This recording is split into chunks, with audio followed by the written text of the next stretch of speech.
In this video, we're looking at blood vessels. So our learning objective to describe the layers of the arteries and veins and describe the difference between arteries, arterioles, and medarterioles.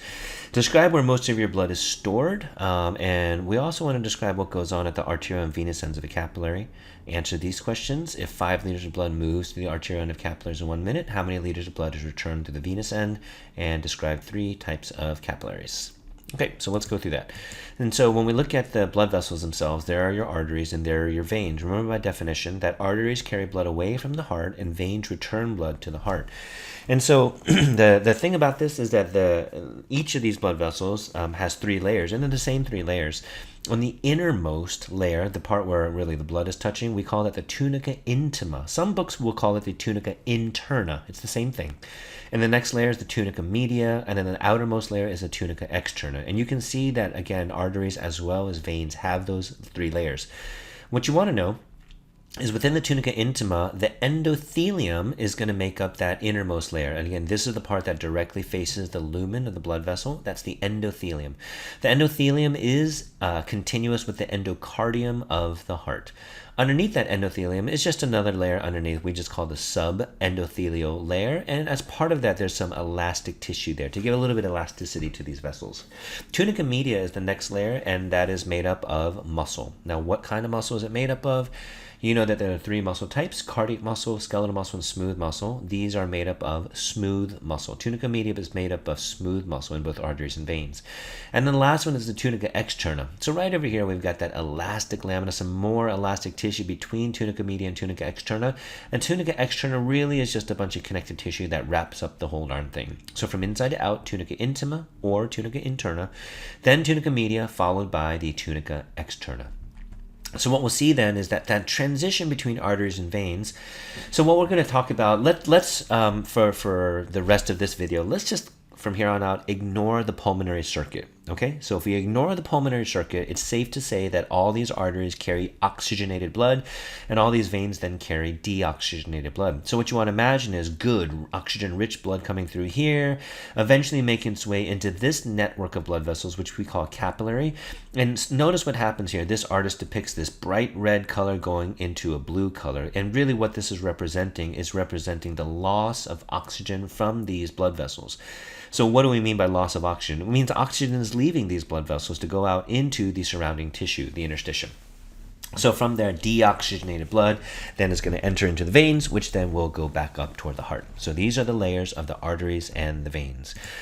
There's different types of blood vessel. So here there's with respect to arteries and veins, we have these elastic arteries and muscular arteries, and we'll see that the makeup is a little bit different. If you look at this relative tissue makeup of endothelial tissue versus elastic tissue versus smooth muscle versus that kind of fibrous connective tissue, the overall kind of distribution of tissues, I suppose, within these blood vessel walls is a little bit different. And I don't need you to memorize that. I don't need you to know the difference between elastic arteries and muscular arteries. But what I want you to see are arterioles right over here, as well as capillaries. Arterioles and then capillaries right over here. So when you look at arterioles, what I want you to see is that there's a ton of smooth muscle in arterioles. And what we'll find is that once you mess with arterioles, this is going to be the main determinant of whether or not a tissue gets a whole bunch of blood or not. That's what we're really going to consider. Capillaries themselves are made up of only endothelial tissue. So capillaries have only endothelial tissue within them. If you look it through, look, there's no elastic tissue, there's no smooth muscle, there's no connective tissue. And why is that? Because capillaries, that's where exchange happens, meaning that this is where the good stuff is going to leave and then the waste product is going to enter in. And so stuff leaves and enters in at the capillaries. You don't see any gas exchange occur at arteries and such because these walls are just way too thick for something to get out. But the capillary walls are thin enough that through the capillary, that's where things can exit and enter. Through venules and veins, again, there's no exchange happening because the walls are just too thick. And so the system that we see here, if we lay it out, we've got the heart, and then we have the blood going into arteries, eventually going into arterioles, eventually going into these things called medarterioles. Now, what are medarterioles? Medarterioles themselves are the pipe that immediately comes before capillaries. So we have capillaries, and then venules, postcapillary venules, back to veins, back into the vena cava, which goes back to the heart.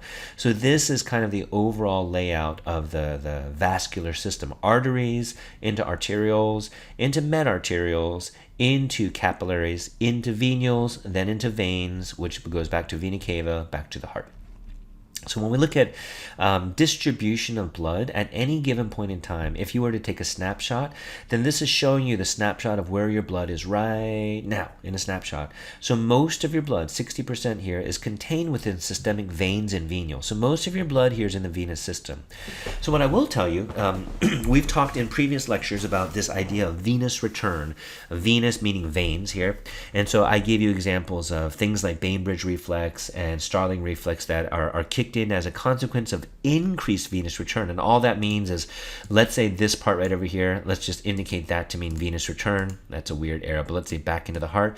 Well, in some situations, let's just say you have, whatever, 5 liters per whatever unit of time that returns back to the heart. But under other conditions, instead of 5 liters, you're now going to have, let's say, 15 liters. And again, I'm just making up these numbers, so don't memorize these numbers. My point is you can increase the amount of venous return. How do we do that? Honestly, it's pretty simple. All we do is vasoconstrict the veins. If we vasoconstrict the veins, we just leave a lot less room in there, meaning that blood needs to continue to go forward, and that can then be distributed into other areas of the body. So at rest, though, I do want you to know that most of your blood is contained within systemic veins. Now, what I want to do is backtrack just a little bit and talk about this thing called medarterioles. So let's look at this. What we have here is a arteriole, and it says terminal arteriole here, meaning there's different types of arterioles, which we don't care about. We're just going to say arterioles. This pipe right in between, right over here, is called a metarteriole, and then everything else here, all these little vessels, are the capillaries. So what is the medarteriole? The medarteriole is almost, you can think of it as like maybe in some ways like the main neighborhood road that goes through the neighborhood. If these are the neighborhoods up and below, then this is like a main neighborhood road. And so this so-called thoroughfare channel. And so the medarteriole carries blood through here and allows blood to then enter into the capillaries. Now the thing about it is that you got sphincters all over the place.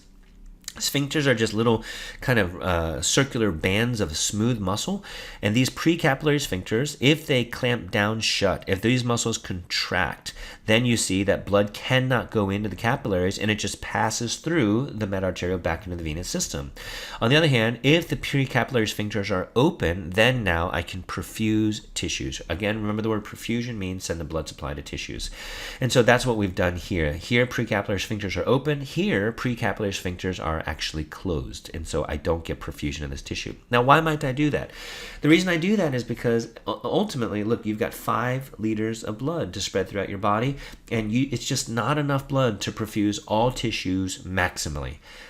Just like, look, there may be a lot of things that you want to do in your life, but you have a limited budget. So you allocate some of your budget to this activity, some of your budget to rent, some of your budget to this.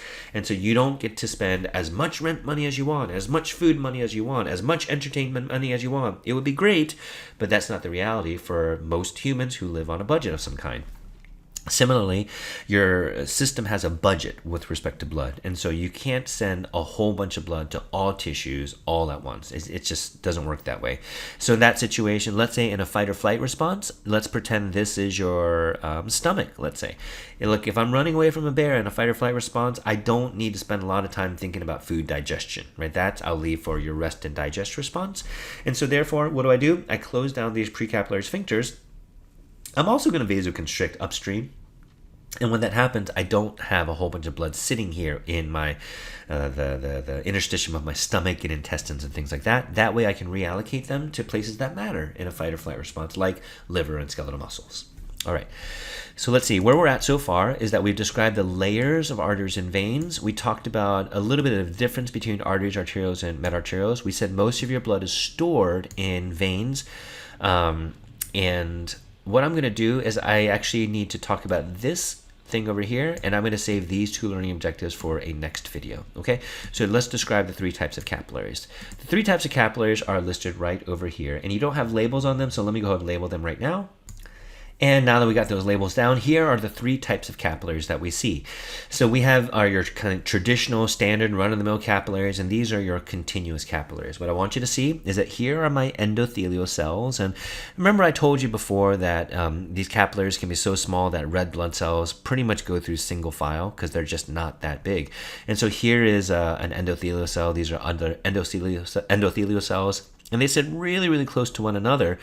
We have some other cells over here, these pericytes, which we'll see again in the renal system. And these can basically regulate the level of permeability of these capillaries. So anyway, these are continuous capillaries, and those are probably the most famous ones. Fenestrated capillaries, what we're looking at here, again, we've got pericytes on all of these things, but fenestrated capillaries, if you look at it, it looks like, whoa, it's weird. There's a bunch of holes here. And in fact, there are holes. So these holes have a fancy name, and they're called fenestrations, which is why they're called fenestrated capillaries. And so when you see something like this, what I want you to imagine then is, well, which one is leakier? And which one of these is permeability higher? And it's probably no surprise to you that the one with holes in them are more permeable. So fenestrated capillaries have increased permeability compared to continuous capillaries. The last type that we see are sinusoidal capillaries. Sometimes they're just called sinusoids.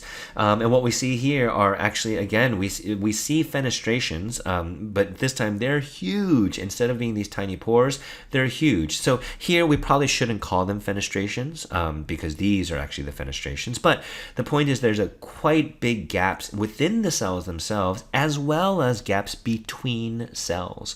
When we see something like that, then these are the leakiest capillaries of all. And there's going to be time and place that we want to see that. So really all I want you to see here when we look at the three different types of capillaries, this last learning objective, what I want you to see then is that I've got continuous, fenestrated, and sinusoidal capillaries, and they're all in different locations of the body, but kind of your standard run-of-the-mill capillary are going to be these continuous ones. These are more in special circumstances, and the difference between them is the degree of permeability. And that should wrap up this video. We'll go ahead and make another one that goes into just these two learning objectives right over here.